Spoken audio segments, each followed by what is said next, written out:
Hello everyone, welcome to my video. Today I'm gonna try to illustrate a program which I developed for Michigan Department of Transportation for the computation of camber and displacement in bridge girders. I'm gonna share my screen real quick, and yep, this is the icon for the program that I developed. So this is a research team, although like I was the only one who was involved for the development of this program. So we will wait couple seconds to pop up the program. Meanwhile, I'm gonna try to give some general information about the program. This program was written in MATLAB App Designer, and it has standalone executable file. It can be installed in the computer, any computer except Macintosh computers, and it will not require any license except MATLAB runtime, which can be downloaded automatically while you're using the program. So this is the program that we are gonna use today, MDOTCamber program. So the program consists of several tabs, as can be seen here, and all of these tabs, except the last one, which is a results tab, actually is required to provide inputs related to the project that you wanna analyze. So this is a general information about the project. So throughout the program, you will see several I buttons, as can be seen here. These I buttons are provided more information related to the parameters that you wanna input and the other things that we will see in the upcoming minutes. Actually, this is the software limitations, disclaimer, introduction, so on and so forth. So I will briefly discuss these functions in the future. So the first input tab is the girder properties. Depending on your beam type, either steel or prestressed concrete, you will select one of them. And analysis type are listed here. Camber at release, pre-erection camber, and service camber. Actually, depending your intention, you will checked or unchecked these buttons. Temperature gradient analysis, as can be seen, there's an I button here. Actually, it will describe you actually how it can be done and what the temperature gradient analysis is. So depending on your, for example, you click on this, it means that actually you wanna include the time-dependent gradient analysis in your calculations, but the program will warn you that depending on your actually inputs, actually the analysis may take up to 120 seconds because temperature gradient analysis includes some intense integration. So, and after that, it will ask you which zone you wanna do the temperature gradient analysis for, and the zone explanations are given here. So after the selections are made, you will lock the selections, and it will provide you a drop-down menu, as can be seen here. In this drop-down menu, you can select some presets, prestressed concrete girders, because your beam type is prestressed concrete beam. So you will select one of them, and it will ask you some additional inputs, as can be seen here. You need to provide all these to be able to conduct the analysis. So there are some I buttons, as can be seen here. I will not detail them in every second, but for example, this one gives you actually the general sectional information related to the beam type that you selected, for example, the girder height, gross moment of inertia, so on and so forth. So you will provide all these informations when you click on this I button. Another information related to the, for example, some start inputs are explained here. So after you provide these, you will go to the second one, which is the girder concrete properties. Since this is a time-dependent analysis, we will require some inputs related to the time-dependent models and etc. So for example, this is for the variation of modulus of elasticity with time, because it's, as I said, it's time-dependent, so we need to know this. And you need to provide the concrete composite strength, for example, like this.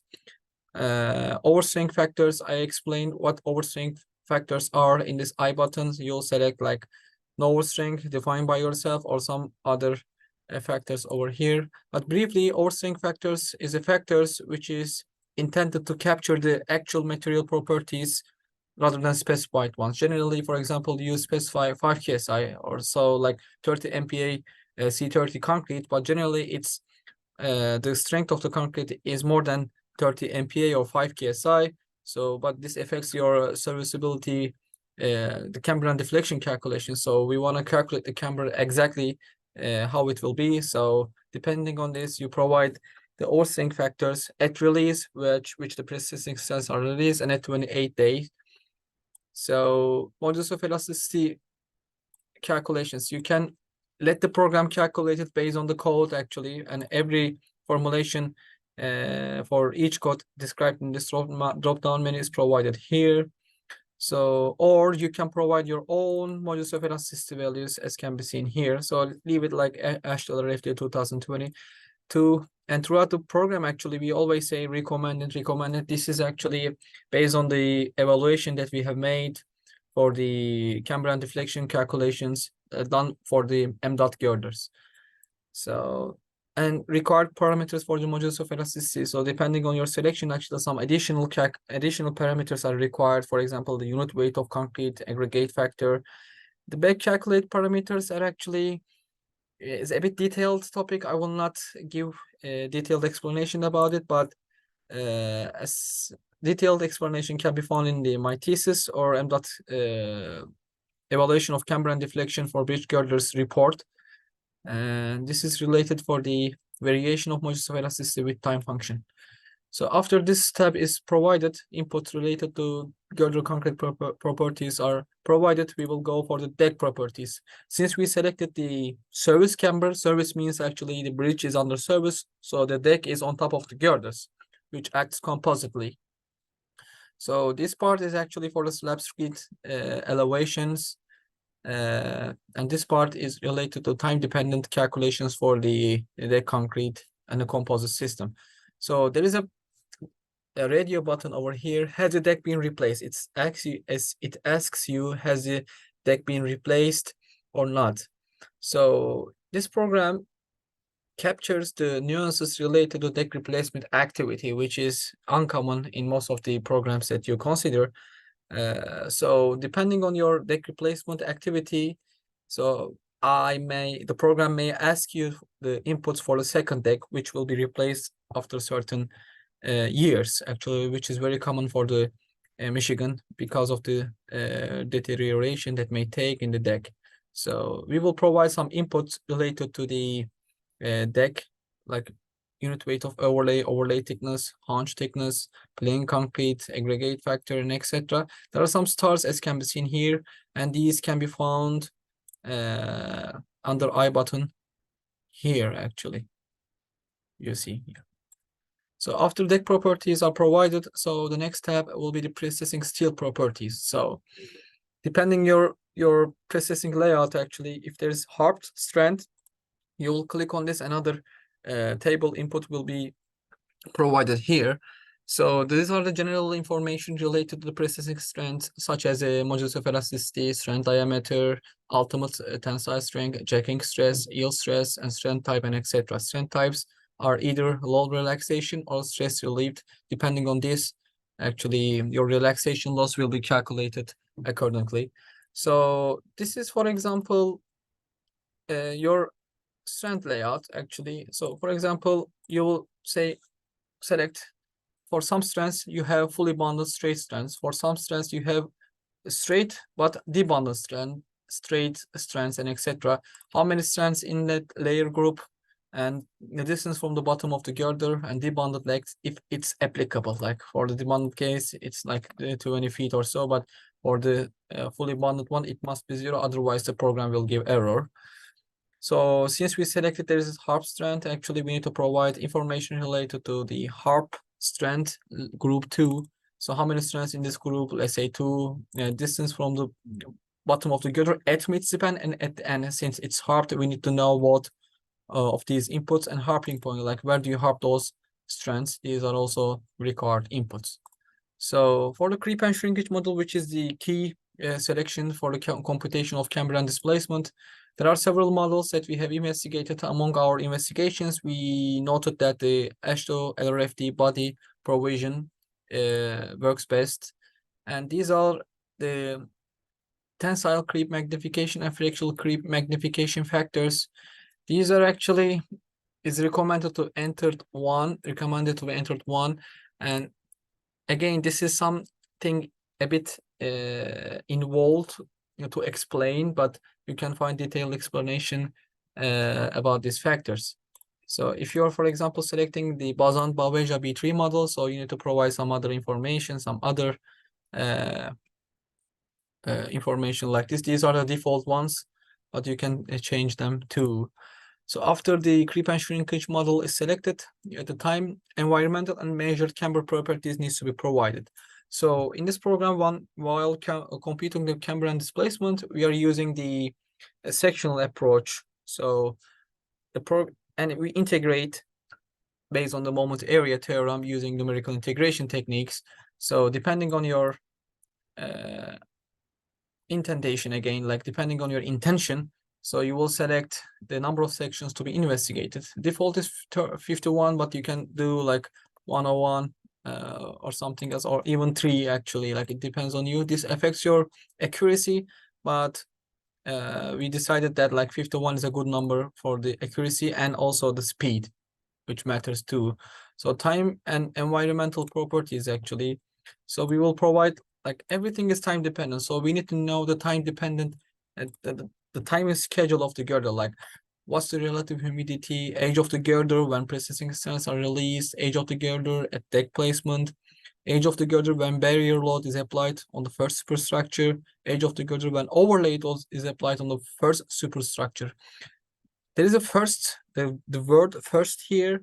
This is provided for like if your deck is replaced, so there will be another inputs for the second deck, the timing for the second line, like when did you replace the deck, when did you place the second deck, and so on and so forth.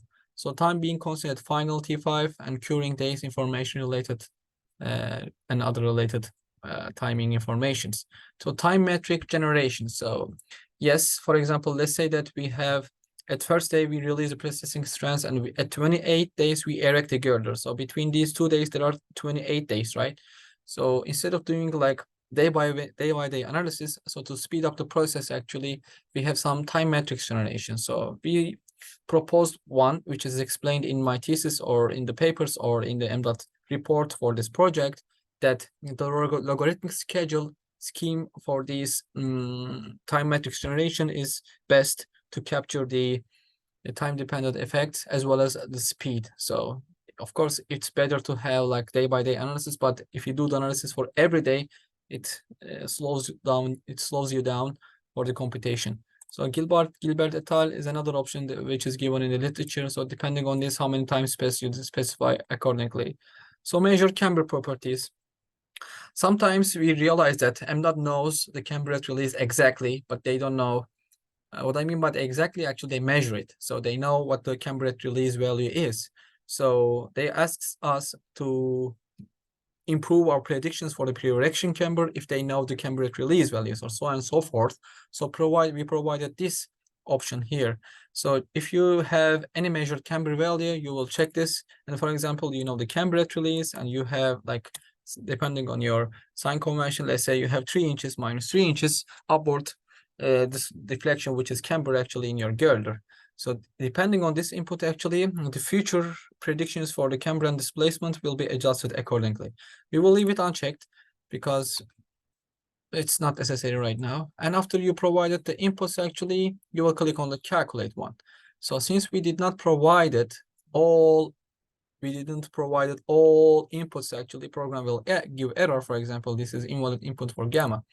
So to speed up the process, actually, there is a project data input here. Like I have already done one analysis for the S11 project in Michigan, Detroit, greater metro Detroit area. So I will click on this. This will pop up the section, the window as can be seen here, and I will provide my input here, like for S11 project. So it will take a couple seconds to load the inputs. And after the inputs are loaded, a message window will appear as can be seen here. Yeah, project inputs were loaded successfully. So all inputs related to this project, which I recorded previously, are provided here actually. Like As can be seen, we did not include the temperature gradient analysis, but it's not important at this point. So these are all no strength, actual FD, 7 to 10 KSI concrete. Yeah, deck has been replaced, option is checked. And these are the inputs. These are for the slab and street elevations, the processing strength, properties, creep and shrinkage model. And these are the time related inputs and results. We will press calculate. So since the analysis does not include temperature gradient analysis, so we are expecting to have like approximately 20 seconds or so to complete the analysis. But if we included the temperature gradient analysis, then the analysis may take approximately like more than a minute, but less than 2 minutes, I would say. So analysis has been conducted successfully. Elapsed time is 19.12 seconds, actually, like 20 seconds, as I said before. So this is the first input page that you will see, actually, which you will get all the informations that you need, actually. For example, you know the camber at release. By the way, the sign convention is minus is upward and the plus is downward. So the camber at release, pre-erection camber, the camber just after deck placement, just before the application of barrier road, just after the application of barrier road, just before the application of overlay, after application of overlay, before deck removal, after deck removal, before new deck placement, after new deck placement, and so on and so forth. It goes like this, and long term, which is actually like after, as can be seen, like several years. As can be seen, like the final camber is positive, which means downward net deflection. So this is the day-by-day camber and deflection inputs, as can be seen. You can download this data by clicking on this, and you just select the desktop, and it will record it here, and you will click on this, and you will get this data, and you will plot this figure as is.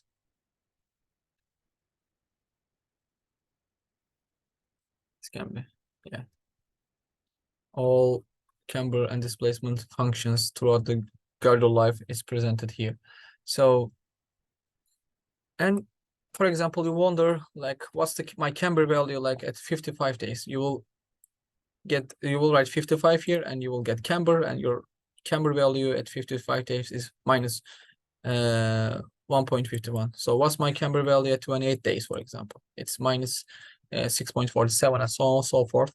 So the project information is captured from the initial tab inputs, and you can print results. You can get a screenshot of this page, and you can save the project data. As can be seen, there are several tabs to be able to conduct the analysis, so you don't want to lose all these. Actually, after you conducted the analysis, actually you might want to record the project data, and you want to repeat the analysis.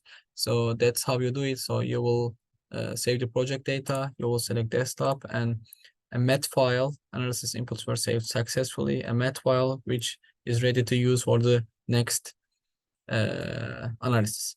So this is the brief result page, but the program does more than this. For example, there's a button here, the detailed analysis. When you click on this, some detailed analysis related to the camber and deflections will be presented. Of course, these may not be necessary for the practical purposes, but it might be good for the research purposes. That's why we generated these buttons and etc. So you can see the plot for the 3D, like span as a function of like camber as a function of location and time. So this is the 3D plot. So this is the variation of curvature at mid-span. So this is the variation in effective stress in the strand with time at mid-span. For example, you see the losses here, like it decreased. Since your deck is placed, you have some elastic gain, some other losses occurred, and you place a barrier and overlay, some other gain occurred, and due to the time dependent losses again, your stress decreases, and this jump occurs the same deck replacement activity. So location-based analysis, for example, you want to have some information related to the camber and displacement and curvature and stresses and etc. for, like, let's say at 55 days, and you write 55 and you press calculate, and it gives you the curvature as a function of location. You see, it makes sense, right? And this is the deflected profile, right? So for the girder, like as a function of location. So this is deflected shape, actually, like half of it, of course. The other one is symmetric. And this is the like the tabular input for this figure, and you can download it. And this is actually the variation in effective stress in the strand along the span. So as a function of location, actually, you see some drops here. This is because the bundle stress are bonded to concrete, so you have like net decrease in the average stress in the effective stress in the strands, and you have this profile in the strand. So that's for the detailed analysis. So another one is a stress analysis. The program does a time-dependent stress analysis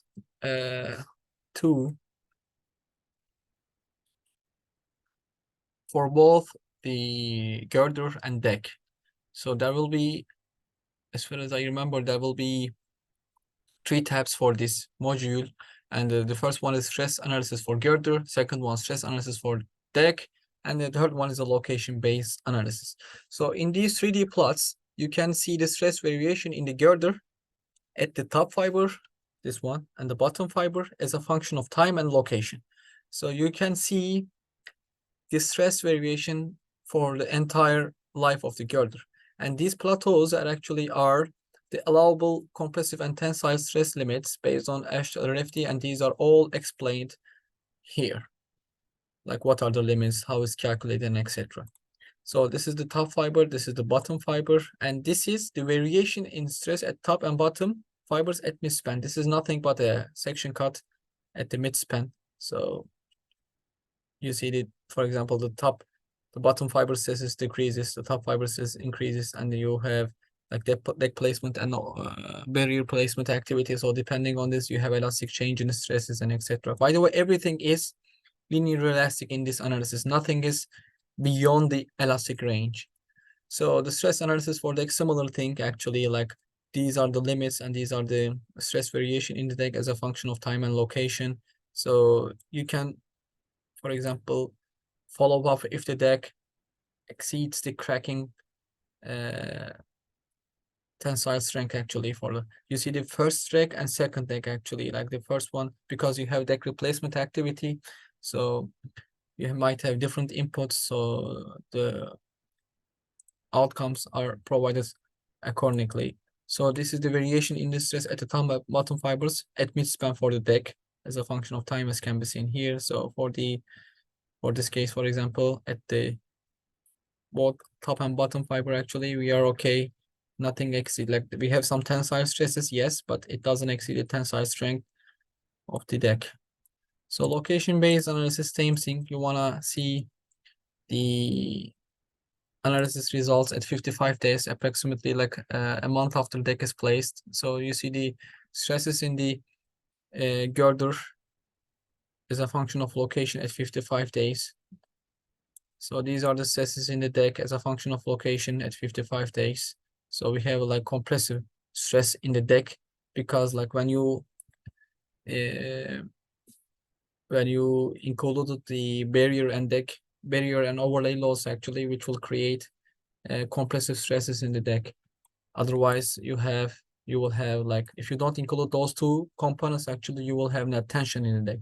So these are the cross-sectional based stress analysis at midspan for the girder and for the deck. Like for this part, it is the girder part, and this part is the deck part. So that was all for the stress analysis. And slab and screed guidance. So MDOT wanted to know like what will be my final screed elevations depending on your Campbell calculations, and we are provided the screed elevations accordingly, and you can download all these data for the second and for the first superstructure, which is meant like the superstructure with the first deck and superstructure for the second deck.